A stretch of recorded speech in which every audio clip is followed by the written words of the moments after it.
Ababaka ba Parliament bannakibiina NUP bagenze kukomera ekitalya olunaku olw'eggulo okukyalira ku munnaabwe era amyuka President w'ekibiina kino Muwanga Kivumbi eyakwatibwa gye buvuddeko. Ababaka bano kubaddeko bava mu masaza ag'enjawulo mu disitulikiti ey'Emityana, Kasanda, Masaka, Mukono n'awalala. Mu kkomera ekitalya batuuseeyo ng'obudde bukyali era batutte ekiseera nga boogerako ne bannaabwe. Oluvannyuma bafulumye ne boogera ne bannamawulire okubategeeza embeera gye babasanze. Aba machete tuze ne tubalabako bagadafi bakalanzi aba bakwatibwa 221 bamaze mu komera lyaffe mu komera lino ery'ekitalya emyaka 5 naye nabo bagumu ng'ekibiina tuze tubalabirira nga tutambula wamu.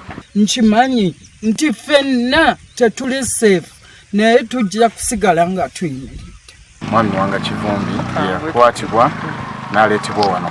Ekituufu kiri nti ebyobusibe bigenda kunyigiriza abantu bangi era mu kulaba okwaffe naffe abali ebweru kyenkana tuli basibe naye embeera gye balimu Mukama tusasire tubagumu. Omubaka omukyalo w'ewakiso Betty Ethel Naluyima naye abadde era asabye kkooti okulamula abantu baabwe mu bwenkanya. Ng'abaana bano baasibibwa era mu nsonga za byabufuzi neffe kye twagala okukakasa Bannayuganda na families na buli omu tukyayimiridde wamu, tukyayimiridde bye tuyitamu bingi ng'abantu bye tuyitamu bingi ng'eggwanga naye tubasaba buli omu waali buba. Patrick Nsambo omubaka wa Kasanda North asabye abawagizi baabwe okusigala nga bakakkamu.